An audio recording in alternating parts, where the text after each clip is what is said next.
Data manipulation statements, and we are gonna see the call statement, delete statement, do statement, except clause, handler statement, import table statement, insert statement, intersect clause, load data statement, load XML statement. Then we're gonna see the parenthesize query expressions, replace statement, select statement, set operations with union, intersect, and except. We have the subqueries, table statement, update statement, union clause, volume statement, and the with comment table expressions. So we're gonna see the section call statement, and we're gonna see some examples here. So we're gonna go into the call statement. So this is the syntax. We have the word call, then we're gonna have the sp underscore name, and inside the parentheses we're gonna have the parameters. We have the call sp underscore name, and then in the brackets we're gonna have the parentheses here. The call statement invokes a store procedure that was defined previously with create procedure. Store procedures that takes no argument can be invoked without parentheses, that is call and then p parentheses, something like this. So you would type in like call and then lowercase letter p and then open close parentheses. Okay, so and call lowercase p are equivalent. Call can pass back values to its caller using parameters that are declared as out and in-out parameters. When the procedure returns, a client program can also obtain the number of rows affected for the final statement executed within the routine. At the SQL level, call the row underscore count function. From the C API, call the MySQL underscore affected rows function. For information about the effect of unhandled conditions or procedure parameters, you can check out this link, the condition handling and out or and out parameters. To get back a value from a procedure using an out or an out parameter, pass the parameter by means of a user variable and then check the value of the variable after the procedure returns. If you are calling the procedure from within another stored procedure or function, you can also pass a routine parameter or local routine variable as an in or an out parameter. For an in out parameter, initialize its value before passing it to the procedure. The following procedure has an out parameter that the procedure sets to the current server version, and an in out value that the procedure increments by 1 from its current value. So this is the example, and this is just the syntax. So we have the delimiter, then we will have the just in the same way that we would do the create table. Create table or create database. In this case we will do the create a procedure. So now we're gonna check out this example. We're gonna create a procedure just like we did to create a database and to create tables inside of a database. So first of all, we need to go into I'm using the window PowerShell, so I'm gonna type in show and databases like this. So let's see, we have these databases. Now we're gonna use one of these databases, so I'm gonna use the common queries database like that. So I'm using this database. Okay, that's fine. And now we're gonna create this procedure. So it's gonna be delimiter, so delimiter like that. Okay, and then we're gonna have this double forward slash, so it's gonna move us to the next line. And now we're gonna create procedure just like that in uppercase letters, and I think I already have one named P, so let's just name it G first of all. Okay, so now we're gonna have we're gonna open parentheses, and we're gonna have in out, and we're gonna have var underscore param like this, and then we're gonna have the varchar, and inside of the parentheses of the varchar we're gonna pass in the value 25 comma, and we're gonna have the n out in uppercase letters, so it's gonna be n out, and then we're gonna have the increment underscore param like this, and inside of the parentheses. Okay, so we're gonna have the integer, and we're gonna close in the parentheses, and it's gonna send us to the next line where we're gonna begin like this. And now we're gonna set value, so you can just type in, for example, like this, and it's gonna be set value. So set value of out parameter. Okay, so now we're gonna select, and we're gonna select in the version. like that, and it's gonna be into the var. So pretty much it's gonna be into this param, like that, into the var param, and we're gonna end it with a semicolon. Okay, so that's fine. Okay, so we are gonna increment the value. We're gonna increment the value of n out like this to the parameter. Okay, like that. And now we're gonna set the increment. We're gonna set the increment underscore param, and we're gonna set it to increment underscore param, like that. And we're gonna have in the plus sign plus 1, and we're gonna end this statement with a semicolon. Okay, so now finally we're gonna have in the end and then space double forward slash. So we have that, and let me see what do we have here. Let me see, bar chart. Oh, okay, so let me see. Oh, I missed this. Okay, so let's try to do it real quick this time. Just copy and paste. So let's move it like that. It's gonna be delimiter, and then we're gonna have create a procedure like that, and let's name it, I don't know, this time it's gonna be just, I don't know, maybe lowercase letter s, like that. Then we're gonna have begin.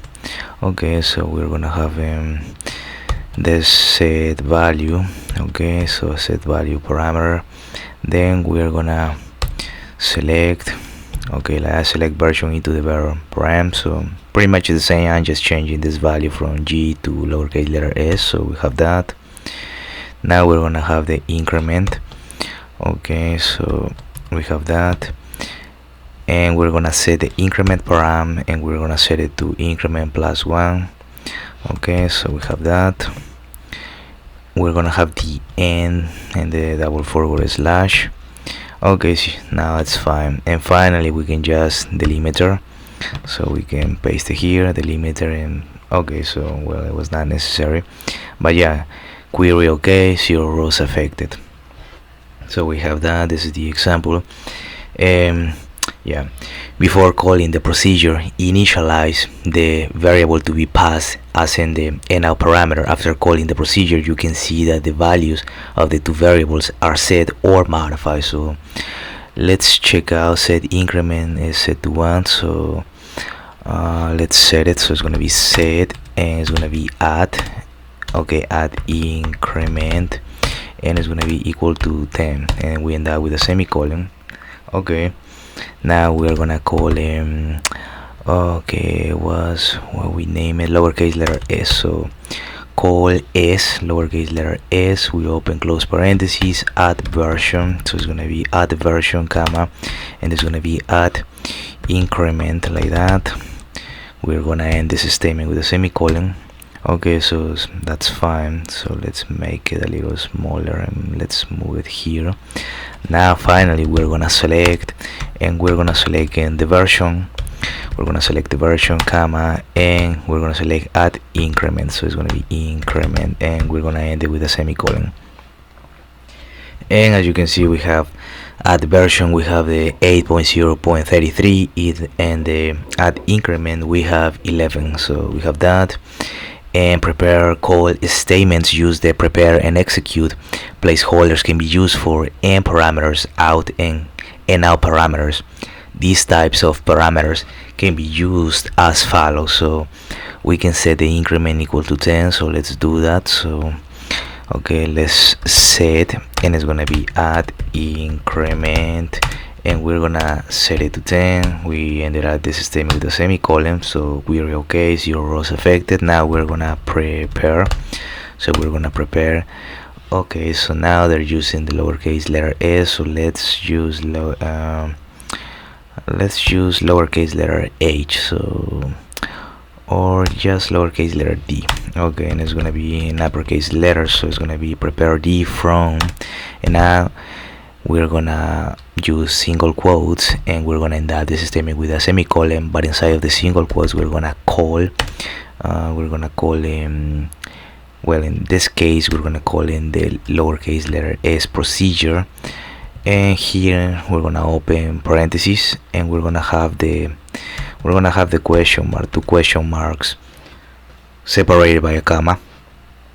So we have that, and okay, let's press enter.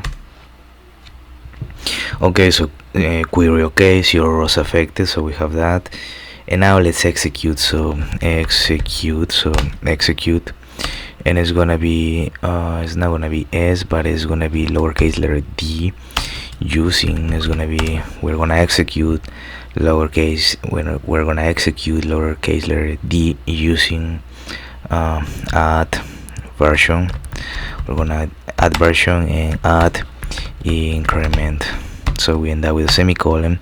Okay, query okay, one row affected. Okay, that's fine. Now, okay, so as you can see in the previous example, the version was 8.0.33, so let's check it out. But this time we're gonna select version and increment, and let me see if I can do it from here. So select version, well, add version and add increment, and this time the increment, we have it in, the number is 11, but the version is changing, so it's getting to this number here in hexadecimal. So we have that. To write C programs that use the call SQL statement to execute the store procedures that produce result sets, the client _multi_result flag must be enabled. This is because each call returns a result to indicate the call status, in addition to any result sets that might be returned by statements executed within the procedure. Client _multi_result must also be enabled if call is used to execute any store procedure that contains prepared statements. It cannot be determined when such a procedure is loaded whether those statements produce result sets, so it is necessary to assume that they do so. And here we have the client _multi_result that can be enabled when you call MySQL_real_connect, either explicitly by passing the client _multi_result flag itself, or implicitly by passing. And here we have the client _multi statement, which also enables client _multi_results. Client _multi_results is enabled by default. So we have that.